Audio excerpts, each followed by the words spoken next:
यीशु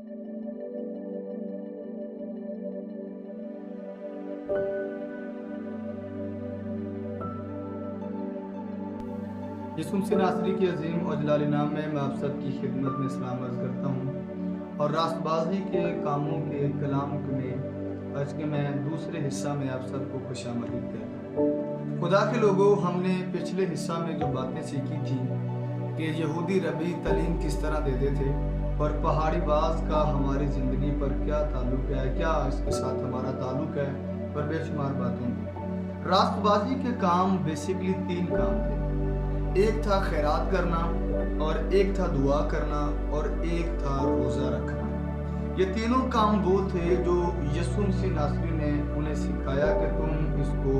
publicly कर रहे हो। इन्हें मना किया गया था ये काम तुमने पब्लिकली नहीं करने, ना तो तुमने खैरात पब्लिकली करनी है और ना तुमने रोज़ा जो है वो पब्लिकली शो ऑफ करना है कि मैंने रखा हुआ है, और ना ही तुमने दुआ के ताल्लुक से जो है अपने बात करनी है। सबसे पहले हम जो बात सीखेंगे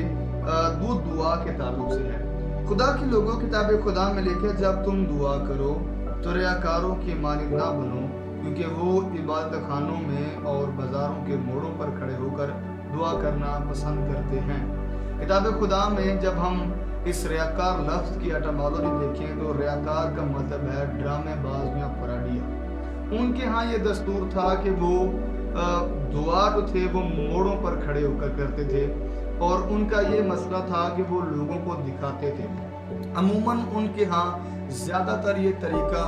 जुमेरात के और सोमवार के दिन करते थे, क्योंकि जुमेरात और सोमवार का दिन ये बताते हैं उलिमा के उनके नज़दीक था कि पूरी दुनिया से लोग तजारत के लिए वहाँ पर जाते थे और उनके साथ तजारत करते थे और वो उनको दिखाने के लिए ये तमाम उनके काम किए जाते थे और ये मसल्ले अपने बगलों में दबाए रखते थे और जहाँ कहीं अजान की आवाज़ आनी तो इन्होंने अपने मसल्ले बचाने और शुरू कर देने। और बाज़ारों या इबादत खानों में बाज़ारों के अंदर भी वो बड़े मशहूर थे और कभी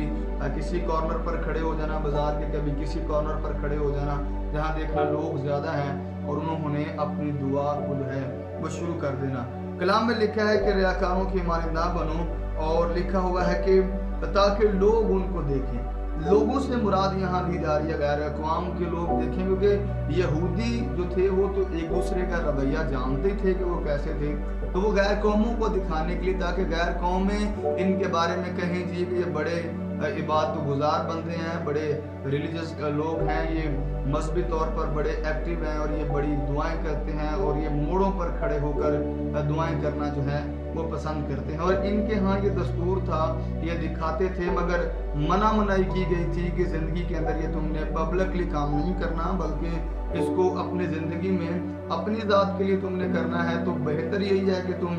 पोशीदगी में इसको करो। तो इनको पब्लिकली करने से ये मना किया गया था, ये तीनों कामों को, खैरात को भी और दुआ को भी और उसके बाद रोज़ा को भी। तो ये इसके वायलेशन करते थे, कभी किसी कॉर्नर पर खड़े हो जाना, कभी किसी कॉर्नर पर खड़े हो जाना, और लोग बिलखसूस इनकी इस एक्टिविटी से बड़े जलील होते थे, क्योंकि अगर ये किसी गली में खड़े हैं तो इनको आवाज़ आ जानी अजान की, तो इन्होंने अपना जो प्रेयर मेथड था वो शुरू कर देना और उधर वाले लोग जलील हो रहे हैं, फिर उधर वाले लोग जलील हो रहे हैं, क्योंकि दरमियान में ये नमाज पढ़ रहे होते थे और नमाज के दौरान इनके पास एक प्रेयर क्लीन होता था जिसको ये बिछा लेते थे, जिसे मुसल्ला भी कहा जाता है, और उसके ऊपर ये दुआ करना शुरू कर देते थे और लोग फिर इनको डिस्टर्ब भी नहीं करते थे, क्योंकि इनके हाँ नमाज आगे से गुजर जाना भी बड़ा गलत समझा जाता था, कज़ा समझी जाती थी या बड़ा उसको गलत करार दिया जाता था। तो ये लोग डरते हुए भी ये भी काम नहीं करते थे, तो बड़ी जलालत लोगों को इसकी वसासत से बर्दाश्त करना पड़ती थी ताकि लोग उनको देखें। बाज़ारों पर ऊंची ऊंची दुआ करना और ज़्यादा दुआ करना, कभी कोई शुरू कर लेना, कभी कोई शुरू कर लेना, और आगे भी लिखा हुआ है कि क्या उनके लगता है कि वो ज़्यादा मांगेंगे उन्हें ज़्यादा दिया जाएगा। खुदा के लोगों, ये इनका मेथड था दुआ करने का। अगली पार्ट में हम सीखेंगे कि यहूदियों का मेथड क्या था इबादत करने का और वो किस तरह से इबादत को प्रिटेंड करते थे। खुदा आप सबको बरकत दे और आपके साथ हो, खुश रहें और आबाद रहें। तक हमारा चैनल सब्सक्राइब नहीं किया तो अभी सब्सक्राइब करें और बेल आइकॉन को क्लिक करके हमारी लेटेस्ट वीडियोस के बारे में अपडेट जानें।